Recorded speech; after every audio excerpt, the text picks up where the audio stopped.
and what it is in Sumatera. There are things in life that we are seeking or longing to find. What are they in our life? We are seeking or longing for the attention.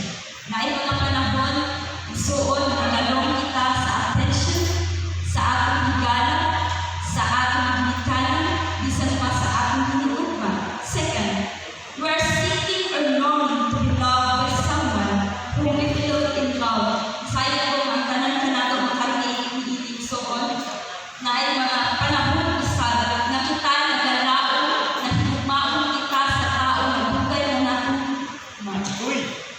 But then, there is one thing, and the most important one, that all of us are human as we must have in our lives, and that is the only presence of God. Our theme this morning is all about seeking God's presence. Ang pagpangita o paghandog sa presensya sa ating Ginoo.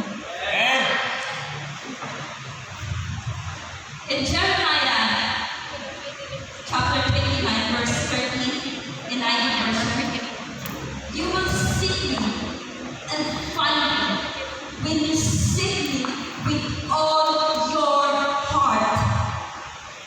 Before na ako ihatag ang mga puntoan na pulong igsoon, mag-aadto sa atas mga pag-ako. Hallelujah. Our most precious and heavenly Father, Lord, we have come before you, Lord God, with a thanksgiving in our hearts, Lord, knowing that you have been so good and faithful in our lives, oh God. Thank you, Lord, for using my life, oh God, to speak to your people. Bless your words, oh God. Bless your people. And I pray, Father, that you will anoint me right now in the mighty name of Jesus. Amen and amen.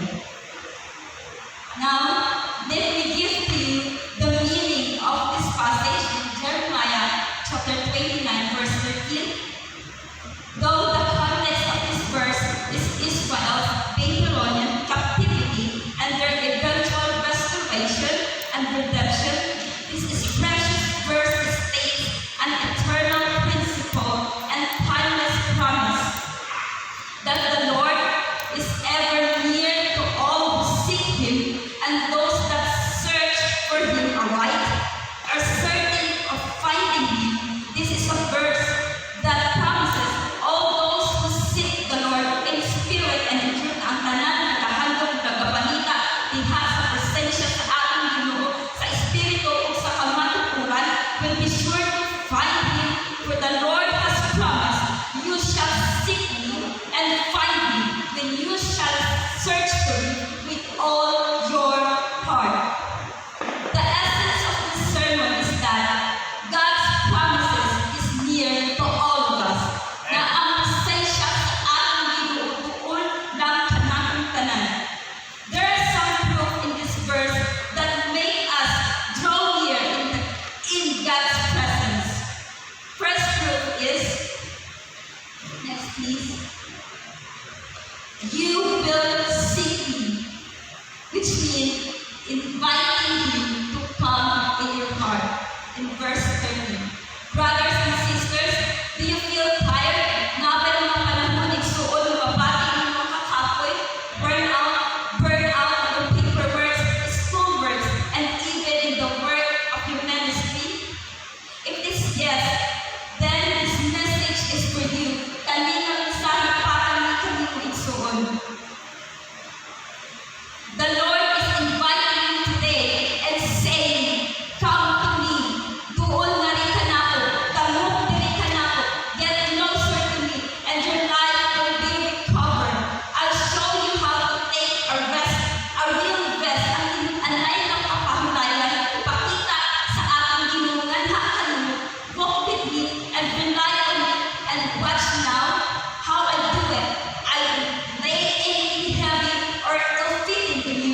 Keep company with me and you learn to live freely and lightly. This is how this word inviting us today. Second, in His presence, sa presensya na sa ating Ginoo, He will give you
means the Lord is within you. In Jeremiah chapter 29, verse 13, the same verse.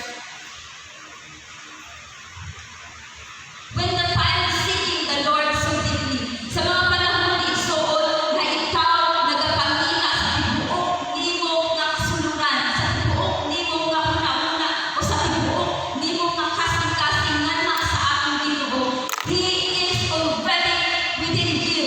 Right after you find Him, sa dihang nakakita na nimo ang presensya sa akong Ginoo, God lives in you. Ang Ginoo nagapuyo tira kanimo. Other people might see Him less and think it is just a warm spiritual feeling at first when they said God lives to them. Kahiyot lang ang presensya sa Ginoo kanila kay tungod kana sa ilang pagbati nga dili man pud sila imong suod kay sa Ginoo. But for us who knows Him well and believe that He is indwelling, para kanang igsuon na nagatuo na ang Ginoo nagamanifest diri sa aming kinabuhi. God establishes a relationship with us that is so close that we become one with Him. Ibig sabihin, ang Ginoo nagadrive din kanato sa akong kasing-kasing o kita sa nagauban ka sa akong Ginoo. And now, let us see what will happen when the Lord is within you. Kung sa may nakita ko igsuon, sa dihang ang Ginoo puyo nga na kanimo, sa dihang ang Ginoo naa nagpuyo sa imong kasuluran, naay ang kabutan na mahatag o mahimong iini. You will be restored. Adunay kaayuhan nga nitabo diha kanimo. What kind of restoration is this? Unsa nga klase nga ginatawag nga restoration kaning ipasabot diri sa Ezekiel chapter 36 verse 26. There will be a restoration of your heart. Sa dihang nagpuyo ang Ginoo sa sulod sa imong kasing-kasing, adunay restoration sa imong kasing-kasing sa sulod, dili sa gawas kundi naa sa sulod. When the Lord is within you, whenever you feel like giving up and almost losing your hope, sa diha na gusto na kang give up, sa diha na nawalaan na ka sa imong paglaon, whatever the unusual feelings you have right now, either it is a shortcomings, mga kapakyasan, silent battles, and so forth, remember this: the Lord will strengthen you. Ang Ginoo magalig-on nimo igsuot and gives you a new heart. Atagan ka sa Ginoo bagong kasing-kasing and a new spirit.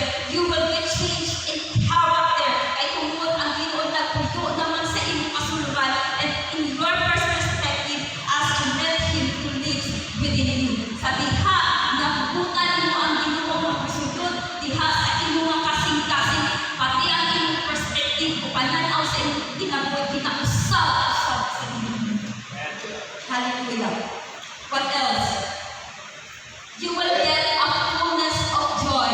Makita na sa Psalm 16 verse 11.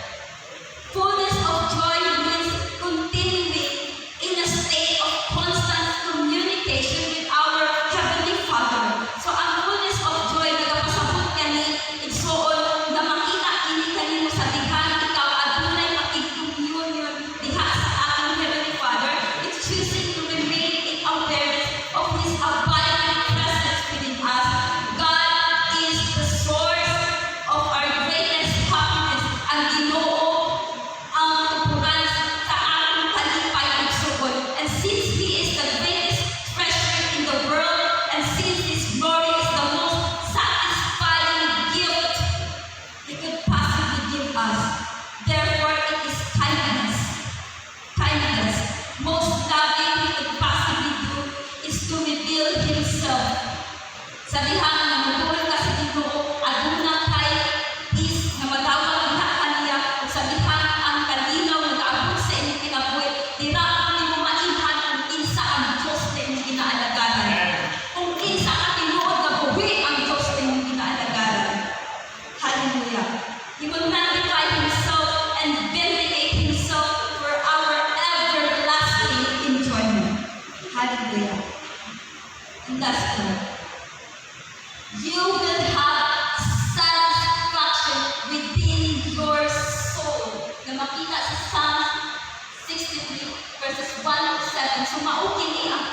pinakadulot o pinakabuang na mahimo sa Ginoo, mahatag sa Ginoo kanhi kanato sa diha nga ipapuyo nato siya diri sa atong kasuluran. You will be longing for more of Him. Magapangandoy ka diha sa Ginoo samtang ikaw nagasik sa iyang presence.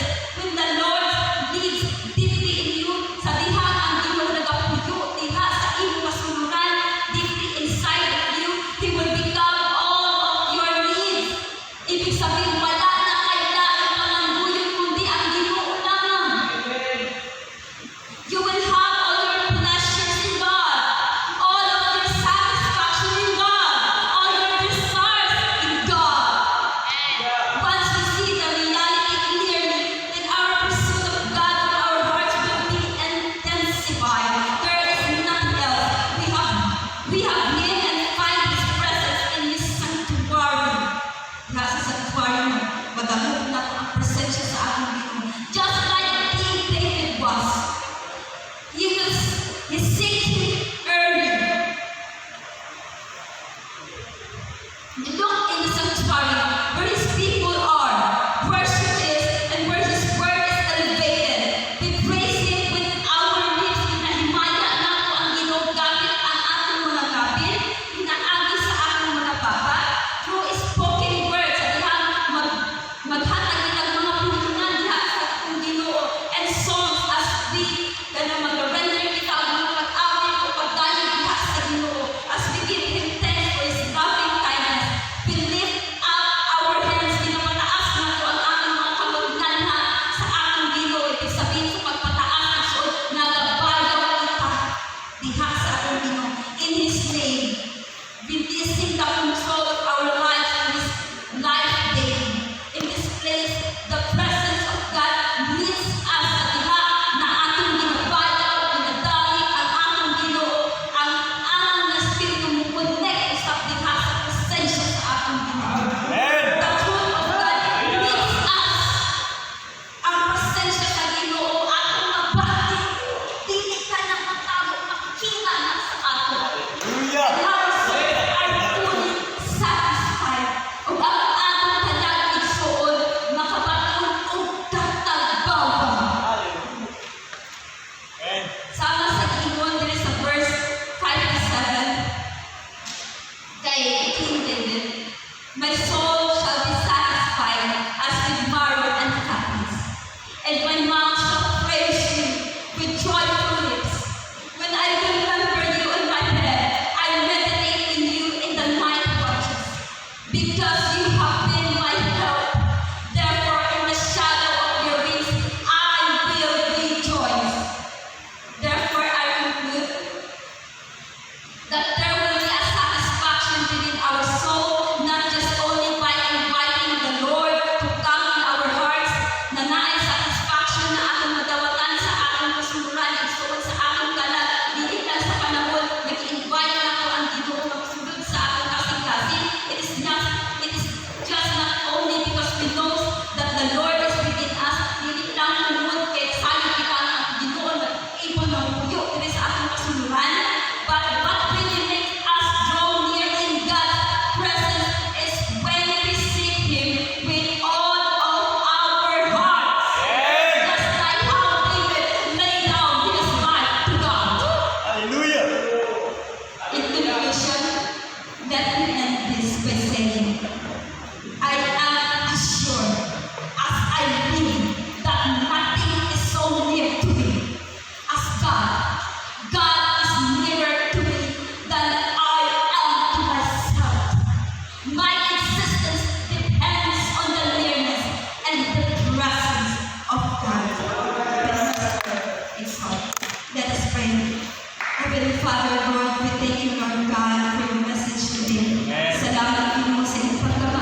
kinikilig.